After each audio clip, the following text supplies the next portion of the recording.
जय ससुराल वालों की। साथियों, आपका स्वागत है डिसेंट फैमिली में।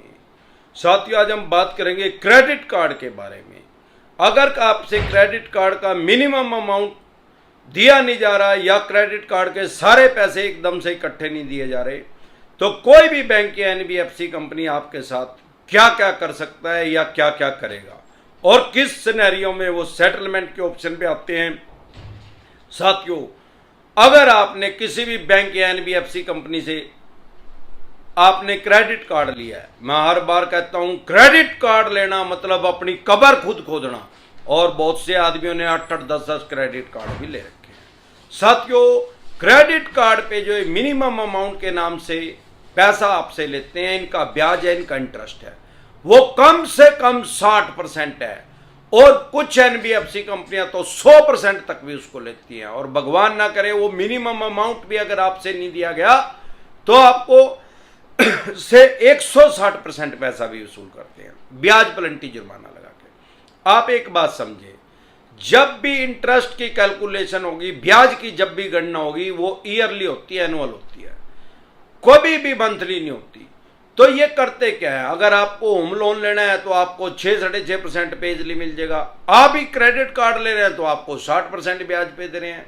साथियों, आप बहुत से आदमी ये कहते हैं कि सर मेरे फ्रेंड ने, मेरे रिश्तेदार ने 75% पे सेटलमेंट कर लिया या 50% पे कर लिया या वट एवर। साथियों, आप ये ना समझे कि हमने अगर सेटलमेंट कर लिया तो हमने बैंक या एनबीएफसी कंपनी को चूना लगा। अरे भैया, जब ये क्रेडिट कार्ड के बिजनेस में उतरने की सोचते हैं, क्योंकि ये बैंक जो होता है या एनबीएफसी कंपनी बहुत से टाइप के अलग अलग बिजनेस करता है। होम लोन देता है, scooter, motorcycle, car, jeep, truck, बस का देता है, पर्सनल लोन देता है, बिजनेस लोन देता है।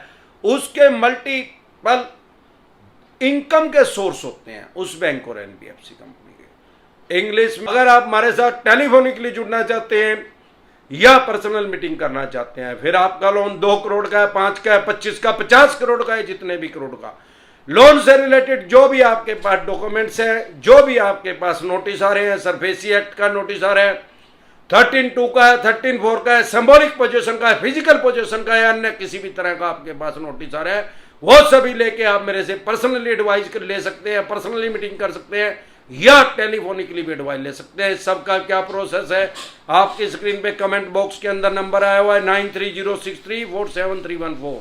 इस नंबर को सेव करके व्हाट्सएप मैसेज करें, तुरंत प्रभाव से रिप्लाई आएगा कि कैसे आप हमारे साथ टेलीफोनिकली जुड़ सकते हैं या पर्सनल मीटिंग कर सकते हैं। अमेरिका में एक कहावत है, मोर रिस्क मोर गेन। जितना ज्यादा किसी काम में रिस्क होगा उतना ज्यादा उसमें प्रॉफिट होगा। जब कोई भी बैंक या एनबीएफसी कंपनी क्रेडिट कार्ड के बाजार में उतरना चाहती है तो जो इनकी बैकएंड टीम होती है उसको बड़े अच्छे से पता होता है कि भाई इतने % आदमी तो पैसा लेके देंगे ही नहीं, चाहे तत्ते तवे पर अपनी दुकान रख लेंगे, वो पैसा नहीं देंगे, और इतने % आदमी के साथ सेटलमेंट करनी पड़ेगी। और एवरेज रेशियो ये निकल के आएगा, कोई 25% डिस्काउंट पे करेगा, कोई 35% पे, कोई ज्यादा ही कलाकार होगा जिन्हें सेटलमेंट डिसेंट एडवाइस लिख के वीडियो देख रही होगी तो 75% डिस्काउंट भी ले जाएगा। तो ये एक एवरेज निकाल लेते हैं कि भाई लगभग 50% पैसा मारा आएगा, और इतने % आदमी मिनिमम के नाम से इनको पैसा देते रहेंगे। वो इनकी असली दिहाड़ी है। भाई अमरदीप कादियान को होम लोन देंगे तो 6% ब्याज लेंगे, मेरे को क्रेडिट कार्ड दे दिया तो 60% ब्याज लेंगे, 10 टाइम ज्यादा। ये इनकी कैलकुलेशन है। साथियों, कोई भी बैंक या एनबीएफसी कंपनी सेटलमेंट पे कब आता है, इसका कोई फिक्स पीरियड नहीं है, कोई फिक्स टाइम नहीं है। हाँ, मेरे देखने में आया जब 6 महीने, साल या 2 साल हो जाते हैं फिर तो डेडलाइन है, फिर तो ये सेटलमेंट ही करेंगे। अब बहुत से आदमी हमारे पास ये हमारे से क्वेश्चन करते हैं, कमेंट करते हैं कि सर क्या बैंक हमारे ऊपर केस कर सकता है? उसका जवाब है हाँ। अगर आपने क्रेडिट कार्ड का या किसी भी लोन का 10,000 रुपया भी देना है तो 10,000 रुपए के लिए भी आपके ऊपर केस कर सकता है। अब सवाल यह कि करता क्यों नहीं? अरे इसलिए नहीं करता भैया, कोई भी बैंक या एनबीएफसी कंपनी जब आपको क्रेडिट कार्ड देता है तो आपसे चेक नहीं लेता। अब जब चेक नहीं लिया तो 138 का चेक बाउंस का तो केस हो ही नहीं सकता, और 99% केस में ईसीएस भी नहीं लगा होता। मतलब आपका जो पैसा है वो ईसीएस से इलेक्ट्रॉनिक तरीके से उनके पास नहीं जाता ईएमआई के रूप में, या वो आप फुल अमाउंट या मिनिमम जो पे करते हैं इनको, या कोई पेटीएम से करता है, जीपे से करता है, या फोन पे से करता है, या कैश दे के आता है, या चेक से दे के आता है, तो ईसीएस बाउंस का भी केस नहीं कर सकते। हाँ, एक सिविल का केस कर सकते हैं। अब सिविल का अगर ये केस करेंगे आपके ऊपर, वो माननीय सुप्रीम कोर्ट तक जाते जाते 40-45 साल लग जाते हैं। इतने में इनकी क्या चली कर लेगी? क्यों? इन्हें तो 60% ब्याज लेने का हिला पा रहा भाई, ये 6% में मजा थोड़ी आ रहा है। खून लग रहा है इनके मुंह, तो लोगों का फुद्दू बनाया जा रहा है। फ्री में पैसे मिल रहे 50 दिन के लिए। अरे 50 मिनट के लिए भी फ्री में नहीं मिलते यार, मिलता तो आ देना फ्री में, नुका दे फिर 50 दिन के बाद भी ब्याज नहीं रहे। जितने आपके पास फोन आते हैं, सर क्रेडिट कार्ड की ऑफर है आपके लिए, नुका अपनी दुकान में सूट लेना है, क्रेडिट कार्ड के ऑफर ना भाई रो हीरा का मिलता दे रहा क्रेडिट कार्ड, तू अब ले लेना नंग, मारा तो लंग हो रहा, तू नंग हो जा। चवन्नी छाप परेशान रास कर रहे हैं तो चवन्नी छापों की दुकान के अंदर पेट्रोल लगाएं या इनका डिसेंट गाड़ियों से स्वागत करें। ये कहते हैं जेल हो जी, कोई जेल नहीं होती भाई क्रेडिट कार्ड में, बकवास कर रहे हैं, केस होएगा, नुका हाँ कर दे, जल्दी कर दे केस। भाई केस ये इसीलिए नहीं करते, क्रेडिट कार्ड में मैंने आज तक किसी के ऊपर केस होता हुआ नहीं देखा। बाद में जाके या तो सेटलमेंट करेंगे या उसको राइट ऑफ करेंगे। राइट ऑफ क्यों करेंगे? छोड़ेंगे क्यों उस पैसे को? अरे भैया नहीं छोड़ेंगे तो क्या होगा, इनका एनपीए बढ़ जाएगा। एनपीए बढ़ जाएगा तो वो बैंक या एनबीएफसी कंपनी धड़ाम से नीचे गिरेगी, जैसे पीछे लक्ष्मी विलास बैंक डूब गया। इनका शेयर बाजार में लिस्टेड है, शेयर नहीं लोग खरीदेंगे, वो धड़ाम से नीचे गिरेंगे, खुद ही नंगड़ हो जाएंगे। यही कारण है कि सेटलमेंट करते हैं। अगर आपको सेटलमेंट करनी है, अपने मुंह से कभी नहीं बोलना कि मैं सेटलमेंट करना चाहता हूं, इनको बोलने दे या खुद से बोलेंगे 25% डिस्काउंट हो जाएगा। जितना ज्यादा टाइम बीतता जाएगा, सीधा हिसाब है सेटलमेंट का। भाई अगर आपने मिनिमम अमाउंट भी नहीं दिया इनको, जो मिनिमम ड्यू है वो भी 6 महीने साल हो गए दिए ही नहीं, तो इनको क्या समझ में आता है कि भाई ये आदमी नंगड़ हो चुका है, इस पे पैसे नहीं है, अब ये इससे जितने ले जावा ले ले। भाई भागते चोर की लंगोटी सही, नहीं तो ये लंगोटी भी नहीं देगा, फिर घंटा ले लिया इस बताया। तो इसलिए सेटलमेंट करते हैं। अब जितना ज्यादा टाइम आपका बीत जाएगा उतना ज्यादा डिस्काउंट आपको मिलेगा। 75 से 80% तक भी ये डिस्काउंट देते हैं। डिपेंड करता है कि आप खुद से ना इनको बोले, खुद से ज्यादा उत्साहित ना हो। ये बोल रहे हैं, बोलते रहने दे। जब भी सेटलमेंट करें, सेटलमेंट के नाम से चवन्नी छाप फेक सेटलमेंट भी कर रहे हैं।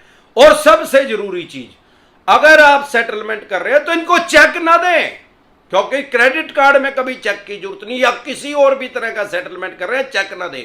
नहीं तो ये क्या करेंगे, भगवान ना करे वो टाइम पे आपसे सेटलमेंट के पैसे नहीं दिए गए तो चेक बाउंस का केस कर देंगे आपके ऊपर, जो कि ये कम से कम 1000 किलोमीटर दूर करते हैं। हरियाणा में रहते होगे तो गुजरात कर देंगे, गुजरात में रहते होगे दिल्ली कर देंगे, दिल्ली में रहते होगे मुंबई कर देंगे, मुंबई आएगा कलकत्ता कर देंगे, कलकत्ता आएगा जम्मू कश्मीर कर देंगे। ये इनको परेशान और रास करने का तरीका है, ताकि ये डर के मारे पैसे दे दे।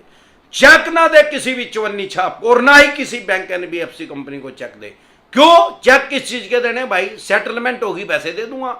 अब नहीं दे दूंगा तो सेटलमेंट कैंसिल हो जाएगी यार, खोपड़ा खराब कर रहे हैं और क्या हो जाएगा, फिर फांसी दे देगा। कि किसी भी आदमी को चेक नहीं देना आपने, किसी भी बैंक या एनबीएफसी कंपनी को चेक नहीं देना सेटलमेंट के टाइम पे। खुद से नहीं बोला, सेटलमेंट फेक भी कर देते हैं, 75% डिस्काउंट दे देंगे चवन्नी छाप, खुद से ही फेक सेटलमेंट लेटर दे देते हैं लोगों को। हाँ भाई होगी भाई सेटलमेंट, फिर क्या होंगे, फॉर एग्जाम्पल 10 लाख का था 2.5 लाख में सेटल कर दिया, फिर वो बैंक या एनबीएफसी कंपनी 7.5 लाख रुपए मांगने शुरू कर देगा, फिर दूसरे चवन्नी छाप को भेज देगा। जो आपके पास नोटिस आते हैं 99% फेक है, चवन्नी छाप खुद से ही एडिट करके उसको भेज देते हैं। जब भी कोई नोटिस आए, फेक नोटिस डिसेंटेड वाई लिख के वीडियो देख ले, डरे घबराए नहीं। अगर आपको अपने अधिकार पता है, राइट्स पता है, तो डर आपका खत्म हो जाएगा।